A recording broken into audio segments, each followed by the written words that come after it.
Today we're going through an Amazon baby registry. I'm going to tell you what to get, what to skip, and we are going to focus on one specific item today. It's a need, but I don't recommend getting this version of it, okay? Let's just jump in and I'll show you what I like to do. So here we are in Amazon. We are looking at their baby registry. First item is a swing, 86 bucks. I actually recommend skipping the swing. It's up to you. Do you want to put baby down a lot and have places to put them? I'm a big fan of a quilt on the floor. Also, if your baby's in daycare and they're gone all day, maybe you want to hold them, spend a little time with them on the ground and not just be putting them in things. Depends on your life. Next, this is the Frida Baby hands-free stroller device. So it's a vibrator for your stroller. Absolutely ridiculous. Frida Baby, they put way too much into marketing. They are, well, not too much because it's working. Frida Baby makes you think you need everything. This is ridiculous. Okay, absolute skip for me. Next, we have a bouncer. If I'm gonna get a seat for baby, it would be the bouncer because I feel like the bouncer's a lot easier to move around the house. And like, say you need to go take a shower and you want baby in the bathroom with you, or you have stairs and you're right up and down. Some people put a swing on one floor and like a bouncer on the other floor. That's another option as well. But I think bouncers are very easy to move around and typically pretty affordable. Now, next we have like the activity center. If possible, get this secondhand. I had one briefly and it was secondhand. So not a need, not a huge essential. Sometimes these things aren't great for their hips. It can also, depending on the seat, make them be like toe walkers and you just don't need it, all right? People lived without it before, so don't think you need everything. Then we have a pack and play. Now, I am a fan of a pack and play or travel crib, whatever you want to call them. We actually had two, and the reason was we had one for travel and we had one for work. I worked as a nanny, and so I needed a pack and play that was permanently there.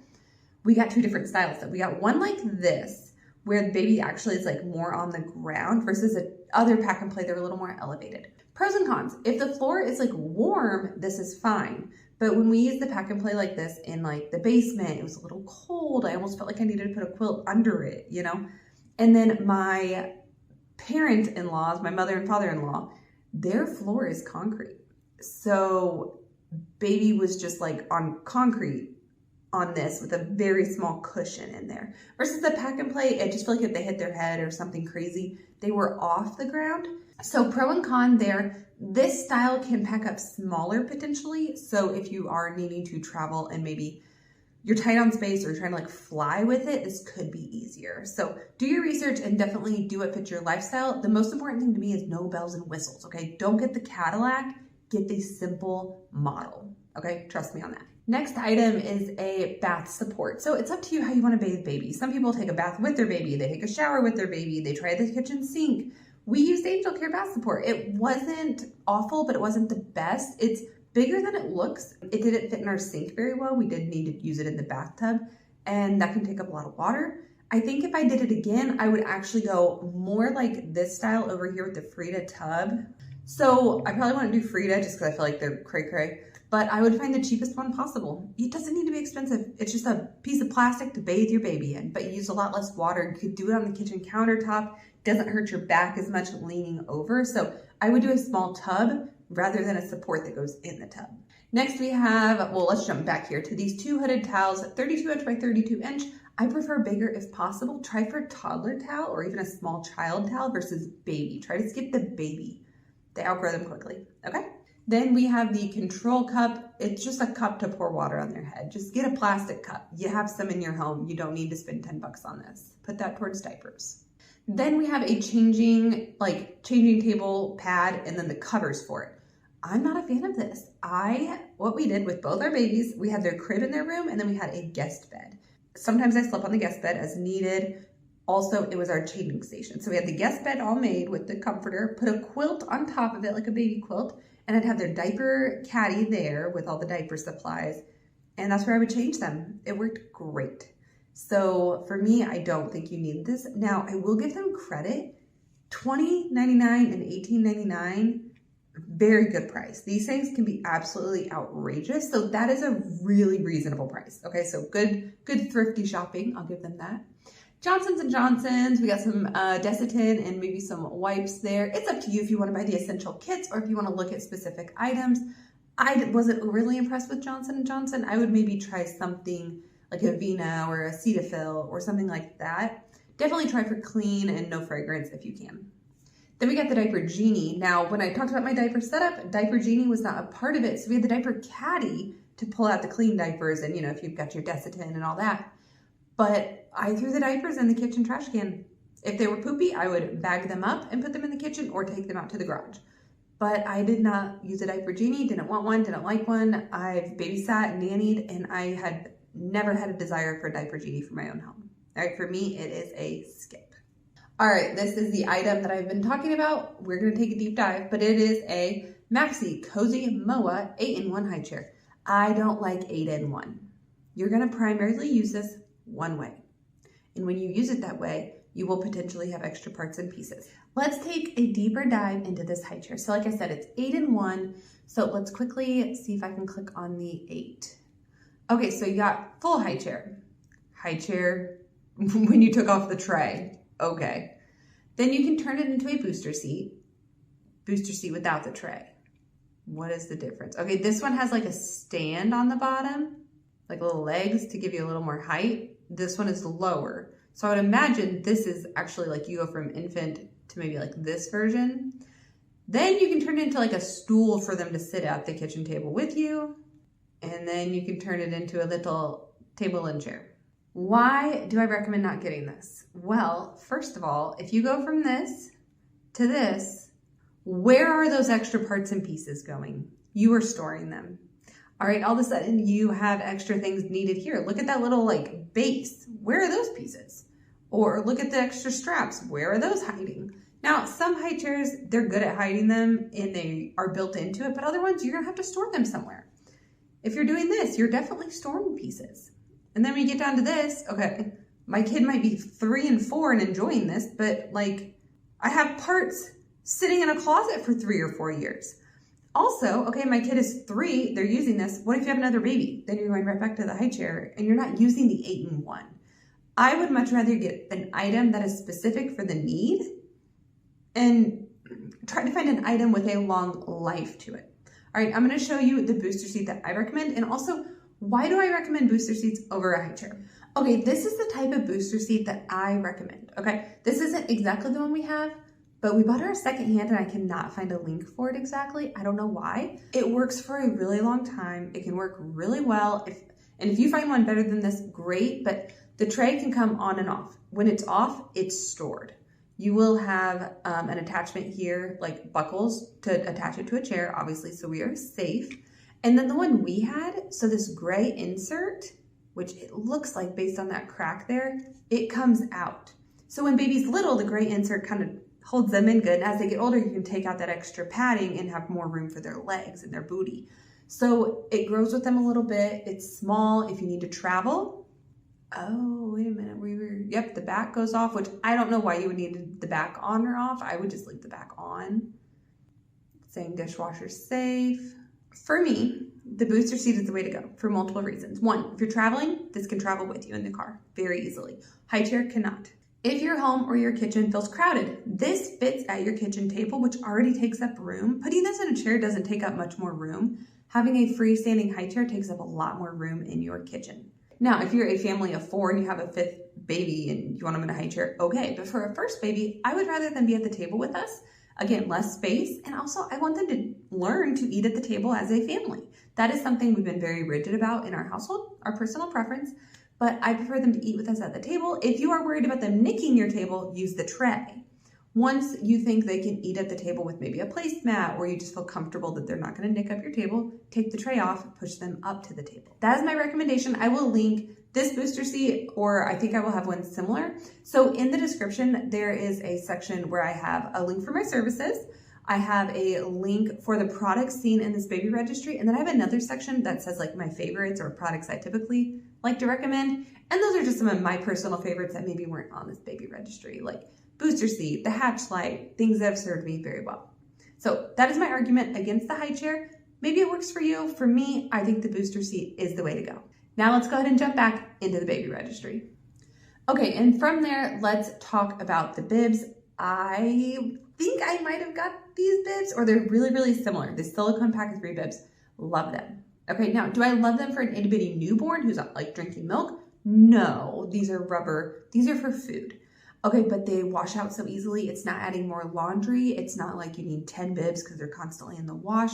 What you can do, what I did anyway, was I would have one at home, one in the diaper bag, and then that third one could be for daycare, could be for grandma's house, or it could be a second one you have at home, so you have two at home. You typically can throw these in the dishwasher. Obviously double check that they're dishwasher safe, whatever brand you go with. What I would do though is after a meal, I would rinse it out in the sink, and I'd have my bottle brush, which was like a suction cup one, suctioned in my sink, and I would hang this on the bottle brush to like drip dry. So if you have a drying rack for dishes or anything like that, it's so easy. Love them, would 100% recommend them to anyone. Then we have a humidifier. I don't know why people, when they have a baby, all of a sudden think they need this. Not a big deal. Pacifiers. Let me scroll up a little bit so you can see a little bit better. Okay, so when it comes to pacifiers, I recommend getting one, maybe two types and sticking with it, see what they like, and then you can get more as needed. I think I would, just based off this, I would go with these. 5 of them for the least amount of money. You want cheap passies. You don't want expensive passies. You're gonna lose them over time. You're gonna need new ones because they're gonna like chomp on them, wear them out. Or you can also get pacifiers in different sizes. Maybe you get newborn size and then later on they need larger ones. I would go cheap. I always recommend cheap pacifiers for sure. Then we have the outlet. So this is like the monitor, okay? It's a little dream sock or whatever, but it's up to you. I'm not gonna tell you not to get this. It's expensive, it's an investment. I will say, and I always feel like I need to mention this, it could give you peace of mind or it could cause you more anxiety, okay? Just hear me out on this. So the peace of mind that like, okay, it's gonna sense if anything goes wrong, great. But then the worry of, ooh, did I put it on? Ooh, did I attach it right? Ooh, is it fitting their foot correctly? And then also the false alarms. When it beeps and you go running into their room, say they're separate from you or whatever, at that point, or maybe they're right beside you, but you wake up from a beep and nothing's wrong, the monitor just slipped off their foot. Now, some people are like, that's worth it. That is worth it for me. And other people, it's just gonna create a lot of anxiety. So completely up to you. I did not have this. We didn't do this, but I cannot tell you not to do it in the sense of what if something happened? If your heart tells you you need this item, then ideally maybe some friends can go together and get it for you. Then we have a monitor. When it comes to monitor, it's up to you if you want Wi-Fi or no Wi-Fi, pros and cons there. If you do Wi-Fi, people are more worried about getting hacked, but say you go out to a dinner date and you have a babysitter at home, you can't just like get on your phone and check on the monitor because you're not using Wi-Fi. So we went no Wi-Fi and just have a monitor and have the screen, and we only use it at home and it works for us. My recommendation is get a 5-inch or bigger screen and do one that can be a split screen with 2 cameras. That way that if you have 2 children, you can check on both of them at the same time, okay? And from there we have, what do we got? Crib sheets 2-pack. When it comes to items like this, sleep sacks, cribs, burp cloths, anything, honestly anything, gender neutral is always my recommendation. Then you can use it for all your kids, and that's just smart. Obviously you can get some gender specific clothing, but the other items, burp rags and stuff, it just doesn't matter. Go gender neutral. That is my tip. All right, we got the Haka. So some people love the Haka, some people don't. It really depends. If you're gonna be a full-time pumper, then you're just gonna pump and you don't need the Haka. When did I use the Haka? I would nurse baby on one side and wear the Haka on the other side. That's the only time I used the Haka. So I used it to collect a little bit of ounces. I only used it probably the first 3 months of nursing when you're a little more like leaky. So it's not critical, but it also just really depends. Like if you're a mom that's gonna go to work and like be away from baby and you're gonna pump, I don't think you would find yourself using this. So again, completely up to you. If you don't plan to breastfeed, I would not get this. For me, it goes well with directly nursing baby, I would say.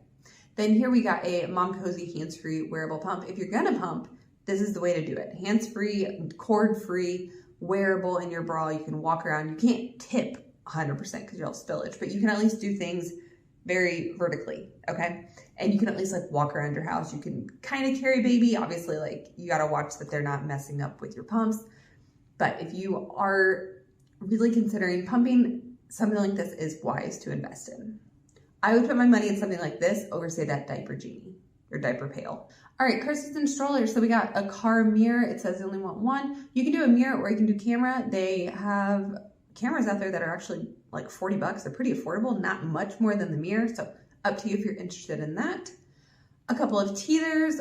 Obviously that's great. If you have teethers that you can get like a hand-me-down from a good friend or like a sister, brother-in-law, somebody in your family, that's always great too. You know, maybe you don't want to buy them like from Goodwill, ew, but somebody you know, no big deal. Then we have a carrier. You have got to look deeper into the carriers to know exactly what you're getting, and if it is a good one, I would not go too cheap on a carrier.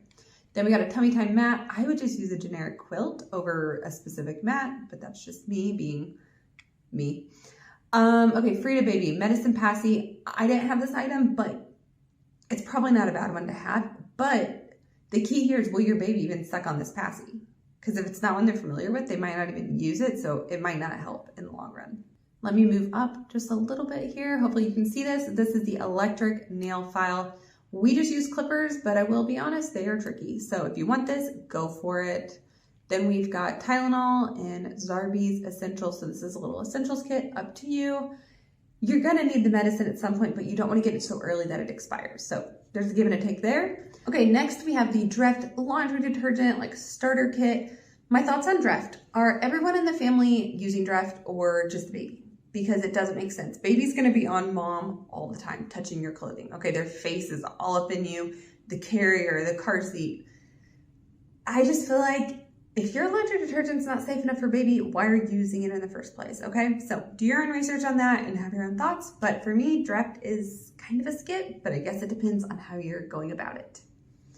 From there, we have like a gift card option and then the diaper fund, which is always nice if people want to contribute, but I feel like a lot of people will just buy you diapers. So they're on here. It is what it is.